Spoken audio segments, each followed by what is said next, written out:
শিক্ষার্থীদের হাতে পৌঁছানোর কথা ছিল নতুন শিক্ষাবর্ষের এই বই, কিন্তু সেই বই চুরি করে বস্তাবন্দি করে বিক্রি করার দৃশ্য এটি। আর এই বছর 2 বাচ্চা দিছে, কত 40-45 হাজার বই দিছে।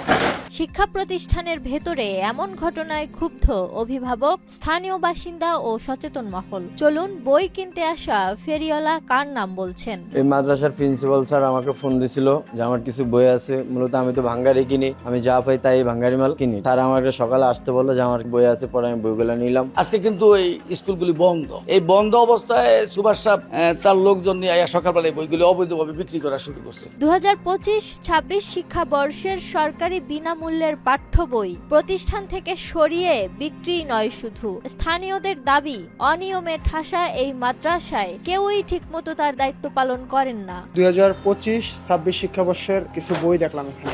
দীর্ঘদিন যাবত এই প্রতিষ্ঠানের আপনার নিয়ম শৃঙ্খলা গুলা ঠিক না। শুধু এই বই বিষয় না, উনি এখানে ওনার প্রতিষ্ঠানের 3য় শ্রেণীর কর্মকর্তা থেকে শুরু করে টিচার ওনারা ঠিকমতো এখানে ক্লাস করেন। ভোলার চর ফ্যাশনের চর শশীভূষণ হোসাইনিয়া দাখিল মাদ্রাসার এই ঘটনা ছড়িয়ে পড়তেই এলাকায় শুরু হয়েছে তীব্র আলোচনা সমালোচনা। এলাকাবাসীর প্রশ্ন, যাদের হাতে শিশুদের শিক্ষা ও নৈতিকতার দায়িত্ব, তাদের বিরুদ্ধেই যদি বই আত্মসাতের অভিযোগ ওঠে, তাহলে শিক্ষা ব্যবস্থার প্রতি মানুষের আস্থা কোথায় গিয়ে দাঁড়াবে? কালবেলা এবং আমাদের মাই টিভির মাধ্যমে আপনারা অনেক সুন্দর সুন্দর জিনিস এলাকায় চিত্র তুলে ধরেন, সংবাদে তুলে ধরেন। আপনাদের কাছে আমাদের বিনীত অনুরোধ, আপনারা যাতে করে এই যে সরকারি বই এইভাবে অবৈধভাবে বিক্রি করে এটা প্রতিকারের জন্য আপনারা প্রতিবেদন দিবেন।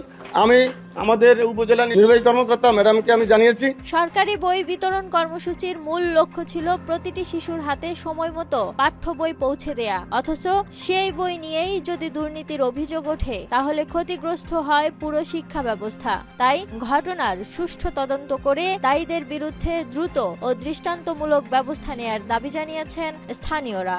বিষয়টি নিয়ে উপজেলা নির্বাহী অফিসার বলছেন, আমাকে একজনে ফোন করছিল, তো আমি একটা ইয়াতে ছিলাম, আমি বললাম আপনি একটু মাধ্যমিক শিক্ষা অফিসারকে ফোন দেন। পরে কি হয়েছে আমি জানি না, আমাকে জানায় না। মাধ্যমিক শিক্ষা কর্মকর্তা ব্যবস্থা নিতে পারে না, ইউরো পারে, সেটা কিভাবে? লিমা সায়ন্তী, মাই টিভি।